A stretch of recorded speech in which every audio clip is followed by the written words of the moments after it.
Hey guys, this is John of AMC Movie Talk.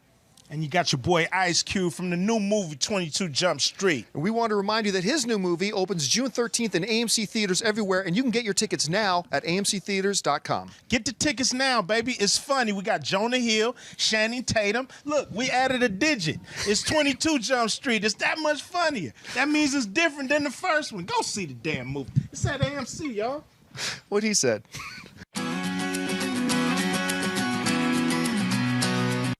Hey everyone, and welcome to AMC Movie Talk for movie fans. I'm Chris Lee Kennedy, and this is the show where we bring you the day's biggest movie news, and of course we give you insight into what it all means. Joining me as always is AMC Movie News Editor-in-Chief, Mr. John Campea. Greetings and salutations, everyone. Welcome to the best damn movie-related show on the internet, coming to you live from the Stream.tv studios here in Hollywood, California, getting ready for that King's celebration tonight.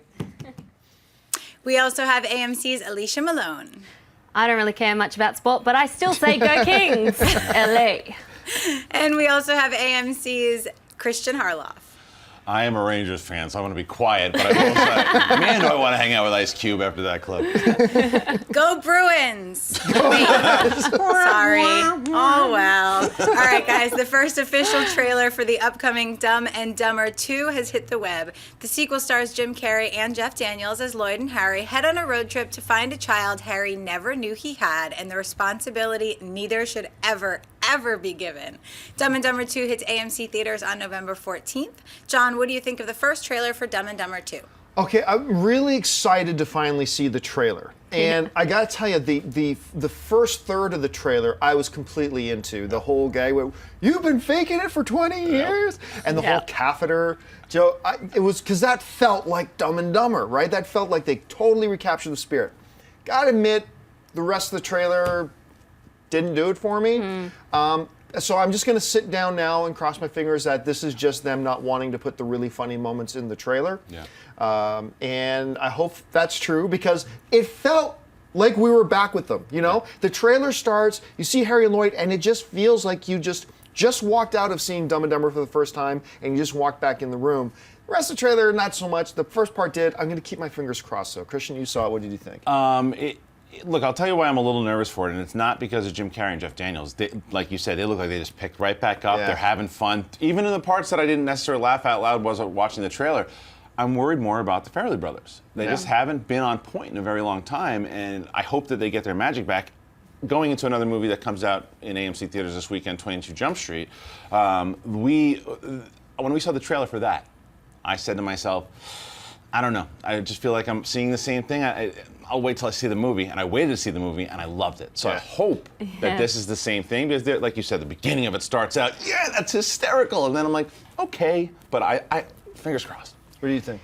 Yeah, I'm hopeful, but this trailer didn't get me at all. There's nothing new or inventive or exciting about it. There's one or two giggles, I think, because it appeals to this nostalgic part of me.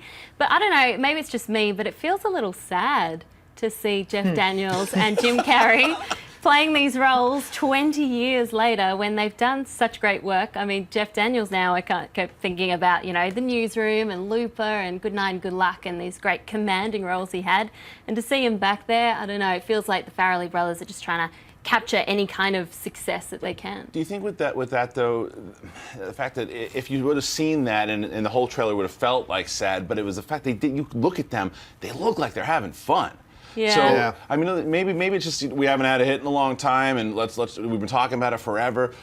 But they look like they're having fun. If they have fun, we'll have fun. Yeah, hopefully they are having fun with it. But just for me, I was like, oh, do I want to see these guys doing this again after 20 years? I mean, it'll be interesting to see if it appeals to new fans or if it's just people who love the first. Yeah. I think if it does nothing else but turn new people on who haven't seen the original Dumb and Dumber to go back and watch the original, then mission accomplished. You're absolutely right about your one fear.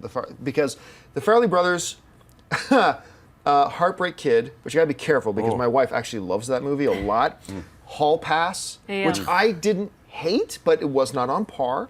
Three Stooges, Movie 43, Shallow Hal.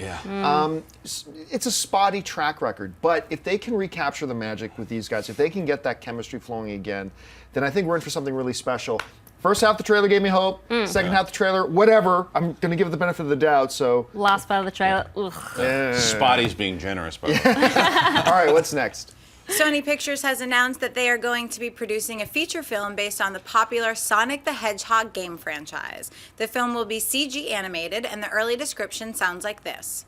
The film will look to capture Sonic's irreverent tone and spirit, reuniting him with some of the most revered and infamous characters of the franchise, including the evil Dr. Eggman. Playful, mischievous, and quick on his feet in more ways than one, the world's fastest hedgehog is known for his ability to move at supersonic speed to protect his friends from their enemies. Christian, is it a good idea for Sony to produce a Sonic movie? I'm going to surprise myself and say yes. Because when I first heard it, I was like, I don't know. And I think we've talked about it on the show before. Like, well, if they do it the Disney route, where they take the Sonic from Wreck-It Ralph and give him his own movie, and then you hear Sony's doing it, and I think that they really can pull off something special. Like, it's going to bring in the gamer audience that loved Sonic, I think, but there are a lot of people that may not be familiar with him. So what I really want them to do, though, I don't want them to go celebrity voice for Sonic. Roger Craig Smith, who did the voice in Wreck-It Ralph and has done it in the games, I want to see Roger Craig Smith come back for the voice because he brings a lot to the character. But it's the writing, like everything else, and I want to see how they can pull it off, and I think it'd be cute. We'll see. It's a $1 billion game franchise, so I think it's smart. It's sold something like 140 million games over the 20 years, and it's even got 7 Guinness World Records I was reading about. Wow. I think it could be successful again if it captures that nostalgic part of us, the people sort of my age who used to play this game back in the day. But I'm just worried that they're going to go like Smurfs, because they said it's going to be a mixture between CGI and live action. Really? I thought it was just going to be CG animated. Then I started to change my tune a little bit. Yeah, if that's the couple of articles I've read said they're going to add some live action into it as well, which makes me wonder with Sony if they're going to do the Smurfs thing, and in that case, who is it going to be for? Speaking of Smurfs, I like your fingernails tonight. Oh, nice. No, you just changed everything for me. Yeah. I remember, maybe it was like 7 or 8 months ago, somebody brought up, hey, how about a Sonic the Hedgehog movie? I said, well, I mean, anything's possible, but where would you go with a Sonic the Hedgehog movie? It would be one of those things where you could take any generic script and say, okay, now make Hero A Sonic and make whatever. And I was actually starting to think that, hey, it all depends. This could work, nothing wrong with it. But going the Smurfs route and doing it at a mixture of live action with CG animation, that would lose me. Yeah, me too. completely. That would just completely lose me. I would change my tune because I want to see in the animation world, there's so much that you could do with Sonic in the world, creating his world. Really, I get like what they do with How You Train a Dragon, where it's just you don't have any limitations. Yeah. And I want to see them do that with this. Yep. And live action. Oh, Smurfs, God help us all. I know. Or Wreck-It Ralph when they went into the 8-bit world and then came out into the 3D exactly. animation world. That could be cool. We'll see. And hey, listen, just since you brought up How to Train Your Dragon, I should mention this, by the way. If you are a fan of How to Train Your Dragon, AMC is doing a really special double feature on Thursday of the original How to Train Your Dragon and How to Train Your Dragon 2. You get a ticket, you get both movies, you get some like commemorative medallion, whatever. Go on over to amctheaters.com. I don't have all the details off the top of my head, but head over to amctheaters.com, and on the front page or somewhere you'll find this event. So if you're a fan of How to Train Your Dragon, go on over and check this out. This is going to be something you'll want to see. All right, folks, so we've reached that part of the show for Buy or Sell. Here's how this works. In front of her, Chris Lee's got a few other items in the world of movie news. She's going to read them down, and then Christian, Alicia, and I are simply going to say whether we buy it or sell it. So, Chris Lee, what do we got? A government official for England, George Osborne, has tweeted out that another Star Wars film will be going into production in the UK following Star Wars Episode 7. He also tweeted out this picture with director J.J. Abrams and Lucasfilm president Kathy Kennedy. God, I wish I was related to her. Alicia, buy or sell Star Wars continuing production in England? Just imagine a very cheesy picture there of a pose imagine with R2-D2. a picture of an English government official posing with R2-D2. Yeah, I buy this because it's great for the UK local economy.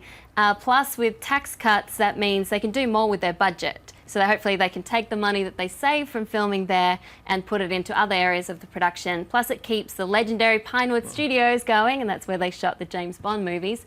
And with CGI, green screen, sets, you could be anywhere. It's not like it's going to look like England. It's not like they're going to shoot their location pieces in England. It's more just in the studios. So yeah, why not? For me, this is a big buy, and because of logistics. it tells me something. It tells me if they've already got plans to do more there, it probably tells me they've already created a workflow to keep this machine going forever. We already know that for at least the next 6 years, we are going to get a Star Wars film every single year. That means they are probably never not going to be in production of this. Right. And if you've in the studio, the history of Pinewood, everything's already rolling, you know what you're doing and things are going good. If it ain't broke, don't fix it. I think this is good news. Yeah. Buy it. I mean, absolutely buy it. And the other thing that you start to think about too, especially my Star Wars head, I'm going, wait, have they already shot some scenes in it? Because you figure the way that this works now, they're all set down and go, okay, well, movie A has to do this, and then that can actually link to movie B. And if you guys need to shoot there tomorrow, and it all makes sense. Yeah. Because like, there's rumors that Edwards is doing the Boba Fett movie. Maybe there's a scene there that they shot, I don't know, something that can link back to Boba Fett's story, and you just start thinking it makes total sense that they can do this continuously for years. Yeah, same crew would be great. Somebody sent me an email the other day, and this is going off a little bit of a tangent. But somebody said, hey, look, everybody's assuming there's going to be a Boba Fett spinoff and that there's going to be a Han Solo spinoff. What if Boba Fett and Han Solo are the same spinoff movie? What if it's a film that kind of looks at the history, because you always got the sense that there is more background to Boba and Han than they're giving you, than they let us know in the original films. What if one of the spin-off films is their film together? I'm going to sell that one. I'm not as opposed to the idea as you might think. Only just because of everything that came out with the toy, that toy rumor, the way, and all the Hasbro, everything that they've kind of leaked so far by accident has seemed to pan out, and it seems like Solo's going to get his own movie later on. All right, what's next? The upcoming Transformers Age of Extinction has just released a new TV spot showing off some of the high-intensity action from the film. Transformers Age of Extinction hits AMC theaters on July 27th. John, buy or sell this new TV spot? I'm going to buy the spot, and the main reason I'm going to buy the spot is this, is look, everybody knows I absolutely loved the first Transformers movie as much as I absolutely loathed the second two Transformers movies. And when I was at CinemaCon back in April in Vegas, they showed us like 8 minutes of Transformers, this new one. And my big apprehension coming out of that was the fact that it seemed very human heavy, very human centric from the 8 minutes they showed us, with a spattering of Optimus Prime here and there. And I thought, this is not the right way. I'm a big Mark Wahlberg fan, but this is not the right way to go. The more stuff that's been coming out now, though, we are seeing, much like this new TV spot, it is Transformer-centric, all this stuff. Now, whether that's just them realizing they had to make a shift in their marketing or not, of course, it also makes sense. The last thing that's going to be ready are the scenes with the Transformers themselves. That's the last thing that's going to be finished. So now as we're getting closer to release date, maybe now they're ready to show us more of this stuff. I am coming around. I started off opposed to this movie. I became moderately okay with it, and it's more and more been moving me to the point where it's like, you know what, I'm looking forward to it. Now watch, it'll be an hour and 55 minutes of Mark Wahlberg, 5 minutes of Optimus Prime. I mean, I hope not, but this kind of marketing is moving me in that direction. Alicia, you saw the trailer, what did you think? Well, I'm not such a Michael Bay fan, never have been, and this has Michael Bay all over it. I love at the end of this spot, it says Transformers, a Michael Bay film. It's like, yeah, you can tell from every single frame because he has the same style in every movie. But I do actually like this TV spot because it played like a music video. They had a little bit of dialogue and mixed in with the music, a little bit of dialogue, and I was thinking, if I could just watch a 4-minute music video that summed up the whole movie, I'd prefer that. Christian? I'm also hesitantly going to buy it, and it's just everything you said, John. He does this every time, Michael Bay. These trailers that you see, it's like, wait, there's a lot of humans. Oh, there's the Transformers, and even in the movie, he gives you a lot of Transformers. The problem in the movies it's not even that there's too many humans. It's the stuff coming out of the humans' mouths. Like, the comedy is just doesn't hit. Michael Bay's not funny, thinks he is, puts these jokes in there, and it kills it. If there's just a lot of this stuff that we saw in the trailer, with a lot of the fighting and Prime, maybe more a little heavy on the Transformers fighting and their story, is still the movie I haven't seen that I would like to. This gives me a little hope, but it's given me hope in every single movie, and I've been let down. So hopefully with Mark Wahlberg this time as the lead and not Shia LaBeouf, as I call him, would It's his birthday today, by the way. Is it? Yeah, all right. Now, I actually think, if I'm remembering this right from the stuff I saw, and this might be considered a bit of a spoiler. So just, if you don't want to know anything, I wouldn't consider a spoiler because they showed it to us at CinemaCon. Yeah. So maybe mute for a minute here, what I'm going to say. I got the impression from the footage they showed us at CinemaCon that actually Galvatron is created by the humans. The humanity created Galvatron, and then from new footage I saw of scientists going over the Megatron wreckage, I'm thinking they sort of follow the spirit of the animated film. That's cool. They take Megatron's corpse and build Galvatron around him, which is interesting because it's it's departing from the core mythology and yet it's kind of staying true to the spirit of it. In a way, it's hard to do. It would be hard to do. I mean, in the cartoon, it's Unicron that makes him as the big planet. Yes, that's too much. So it could work. It just if it wasn't Michael Bay, I'd say that sounds cool.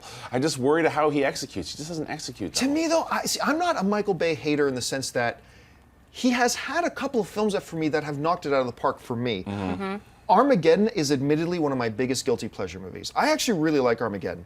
The Rock, I think, is a tremendous awesome. movie. Absolutely. And I mean, a lot of guys like Bad Boys and Bad Boys. I can see that. I really like the first Transformers movie. So, yeah, he's got The Island, and he's got whatever it is he's doing as a producer on this Teenage Mutant Ninja Turtles movie, and he's got Transformers 2 and 3. So for me, it's like, it's a flip of a coin, right? For me, it's like, flip a coin, am I going to love this or hate it? So More explosions. More explosions. Slow motion.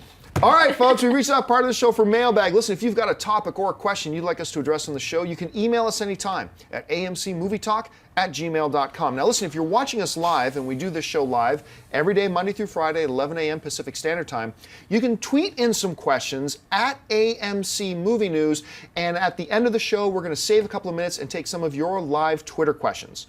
But for now, it's time for Mailbag. So, Chrisley, what's in the mailbag? Shane Barlow writes, "Hey AMC crew, I love The Fighter and just found out that a couple years ago Mark Wahlberg announced The Fighter 2 and then it will be about the Gatti Ward trilogy. Have you heard any news about this recently and would you like to see the sequel?" Yeah, a couple of years ago, I think it was at like the Spike Guy Movie Awards or whatever, and like there was this, I remember seeing this online, but like The Fighter won the Guy Movie of the Year, whatever that means. And in his acceptance speech, Wahlberg actually said, we're going to do the number 2, we're going to focus on the Gotti trilogy and stuff like that, and that sounds great. Nothing since. Not a word. Now, if you go to Mark Wahlberg's IMDb page, it is still listed as one of his films in development. However, he has 15 movies listed on his IMDb page as in development. I have a feeling this is not going to happen. I mean, I hope it does. I would love to see more of this character. And like the Gotti stuff, like, that's when I was a lot younger and everything, but those were epic, epic wars. I would love to see that, but as the clock ticks, I think the likelihood of us going back to it diminishes more and more, so I don't think it's going to happen. What do you think? Yeah, I remember hearing about this 2 years ago, but Mark said himself that he would have to do the film within a year and a half, because the training is so hard, and he said himself he's getting too old for it. He's getting too old to play this role as well. I don't really want to see a sequel without David O. Russell, and David O. Russell doesn't do sequels, and also him and Mark Wahlberg don't get along anymore, so I don't think it's going to happen. That was the point I was going to make, is that the fact they had a falling out. I still would like to see it even without a Russell, because this movie wasn't originally a Russell's. It was Aronofsky's. Yeah. It was the first part. The Gotti Ward trilogy, that first fight is one of my favorite fights in boxing history. If you've never seen that fight, watch it on YouTube. It is literally like watching a Rocky fight. Yeah. It was the three of them. And not only would it be a great sequel for the Mickey Ward story, to tell the story of Gotti, Arturo Gotti, that should be told. His tragic end of what happened to him.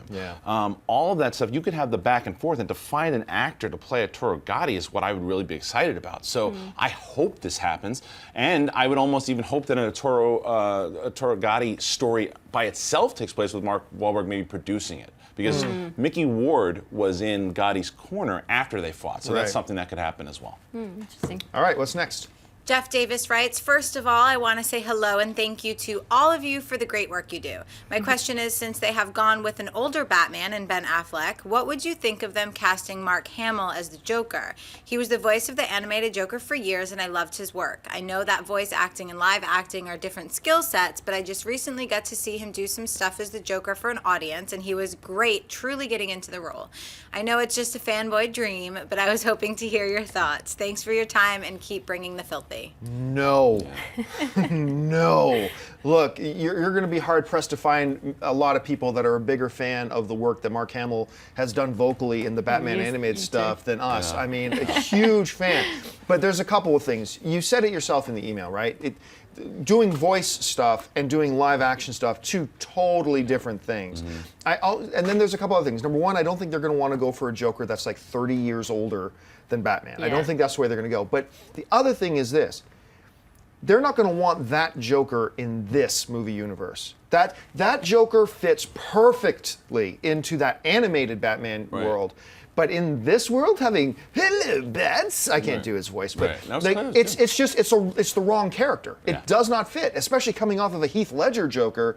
I mean, that you can't imitate, but you have to at least go for the idea that we got to go real dark, something very nasty, really psychotic. And I don't think that Joker fits. There's just no way to me that this makes sense at all. Well, and the fact that Mark Hamill's going to be tied up for a little while. Doing some other little project you might have heard of. And bringing that up is that I personally think that Mark Hamill will survive the trilogy. I think he'll be in 7, 8, and 9 of Star Wars. I agree. I think so too. And with that, you also want to make sure there might be a new generation. There are going to be a lot of new generation people maybe introduced to Star Wars through the new trilogy. You don't want to confuse them. Here's your hero. Oh, by the way, he's a crazy madman as well too, because they do take that into consideration right off. If they're coming out around the same time, years later after it comes out, there's another story. So I don't necessarily want to see him as the Joker right now. His voice is great, but I don't think this character fits that version of it. I mean, the character of the Joker is brilliant, obviously, but I just want to see other villains. I want to see other villains in this world come into the movie. But if you had to go for a Joker, I would prefer someone a little bit younger, someone like Sam Rockwell. I think he could do a really good Joker. Have you guys seen that video that's floating around on YouTube right now that Mark Hamill's doing a Q&A at some event, and him and another guy on stage, and one of the people in the crowd asked him, can you do a voice of the Joker telling Luke that he's his father? Really? Yeah. And he played the whole scene out himself. It was hilarious. What's funny about that too, he does like maybe one line from Luke and then just goes off in the Joker, because he's so tapped into doing the Joker for so long. So it also makes me go like, he really needs to tune back into Luke, because he was having so much fun doing the Joker. Yeah, it was great. All right, what's next? Bradley Washington writes, "Hey guys, I love your show. As a moviegoer, which do you think is worse? Bad endings or bad beginnings? Would you rather see a movie with a great beginning and middle but a terrible ending, or vice versa? Thanks." I'm going to say I would prefer it if I had to take a terrible beginning to a movie or a terrible ending. I would take the terrible ending. It's the opposite of my sex life. So what I would go with the terrible ending in a movie, because we've talked about, what's that, the Sinister, right? We talk about Sinister sometimes. That is a movie I like. When I think back on Sinister, I like it. It is a horrible final 15 minutes. Terrible. But the thing is, the movie already got me. It got me from the beginning. I was into it, and I was already enjoying myself. And then it fell off at the end, but it already got me to that point where I was enjoying myself. If a movie starts bad and takes me out of it right away, it's very difficult for me to get into the movie after that point. Like really, really hard. So I don't want either. But if I had to take terrible beginning or terrible ending, I'll take the terrible ending. Alicia, what would you do? I'll take the opposite. I'd take a terrible beginning over a terrible ending, because it's so frustrating when you get into a movie. It starts off really great, the middle's really great, and it lets you down right at the end. Recently I saw Nymphomaniac, volumes Once again, 1 and 2. describing my sex life. Yeah. Anyway, go ahead. Describing my sex life. Holla. 4 hours of Danish sex. Love it.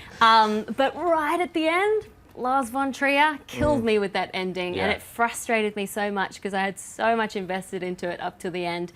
M. Night Shyamalan is also good at that too. Oh yeah. Yeah, I think I'm on Alicia.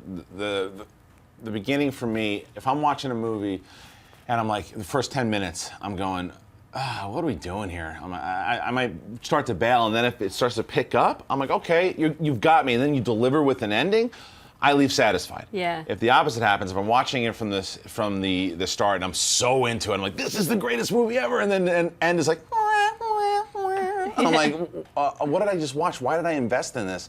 So it's always for me is, what have you done for me lately? And that's the end of the movie. Yeah. You know, so.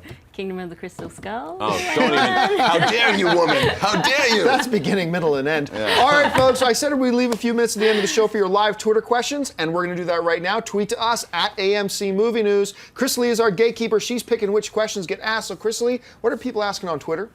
Jack Hewsons writes, with the new Jersey Boy films coming out, if successful, could you see them making a film adaptation of the musical Wicked?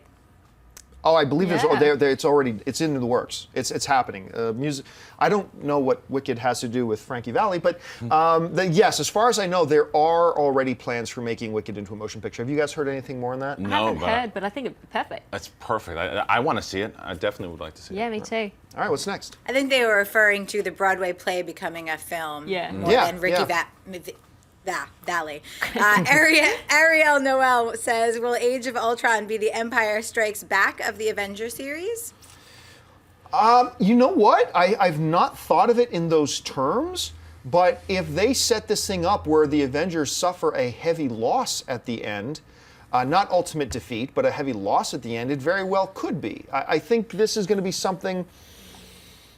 They would have to go darker to be the Empire Strikes Back of the series, but we're going to see which way they go. If they, like I said, if they suffer a heavy loss, if Hawkeye, if Captain, if Tony, if one of these key major figures die and deal a heavy blow to the Avengers, that they then have to rally back from going into Avengers 3 and Phase 3 of the films, then I think it would be a fair comparison. But we just don't know that yet, so it's hard to say. Alicia, Yeah, what do you what think? you just described, I think, makes sense because with Avengers and with superhero movies in general, for me, it's so important to have the stakes there. Yeah. Because they're superheroes, you think, oh, they're going to win at the end. But if there was a shock, a surprise, then that could be really interesting.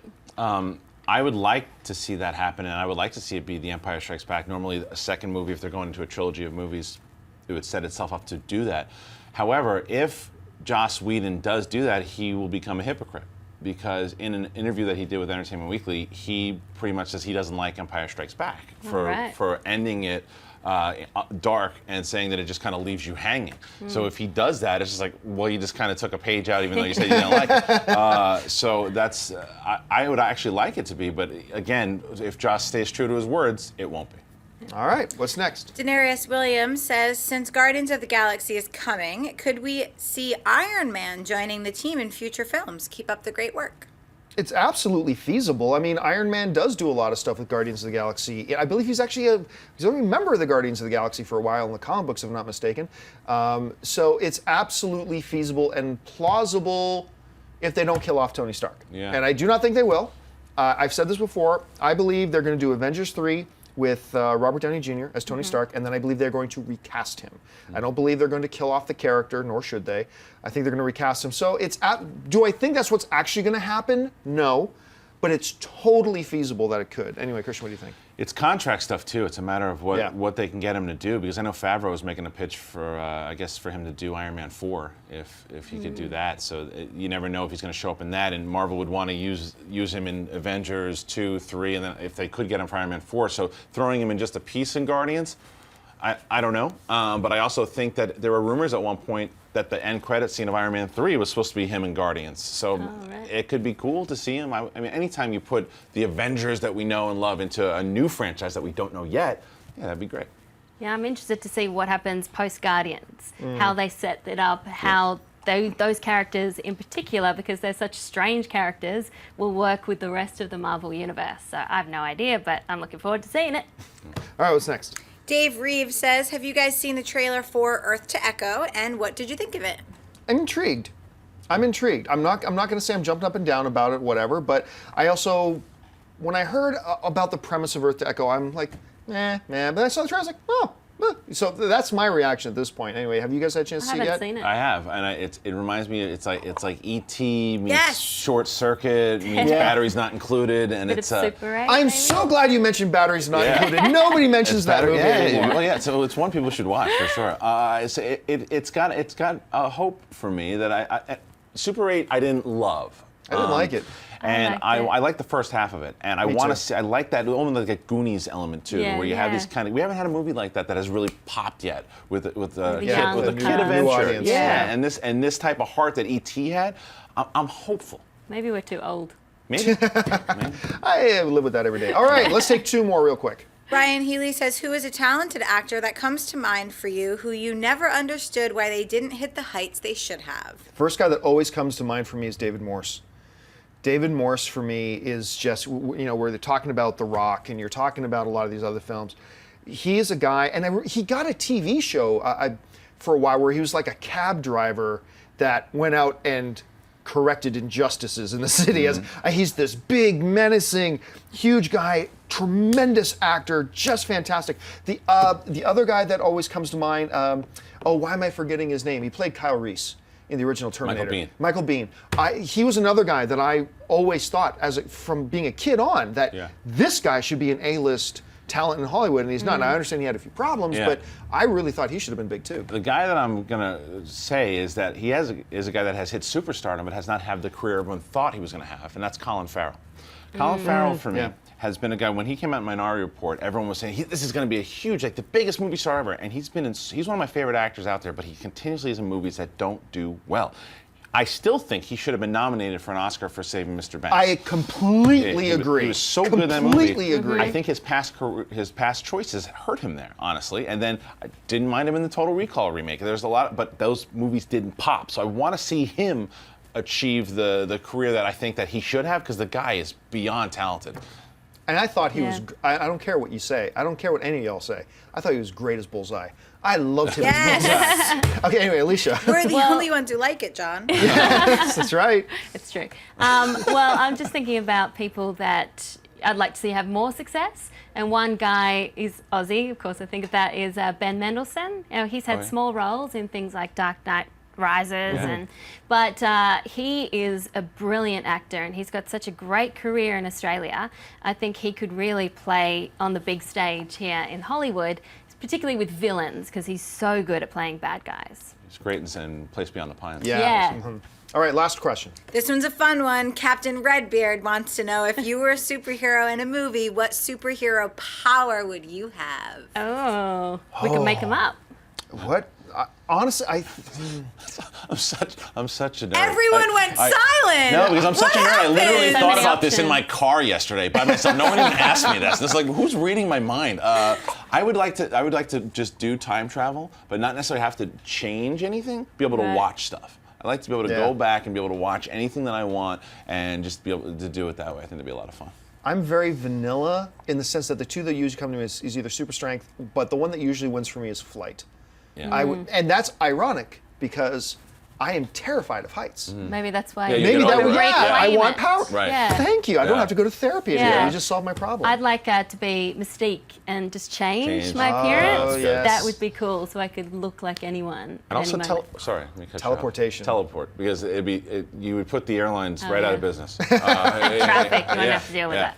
All right, folks, listen, that'll do it for us. We're all out of time. Thank you so much for joining us today for AMC Movie Talk. Listen, don't forget, lots of great films playing in AMC theaters right now. Head on over to www.amctheaters.com for your theater, showtime, and your movie ticket information. Don't forget, if you haven't done so already, click on the subscribe button and click the thumbs up button on this video as well. It's just a good way for letting us know that you like the videos that we're making. And also, if you want an audio-only version of this show, look in the description of this video and you'll find links to our RSS feed for our podcast so you can just listen to us on your way to work.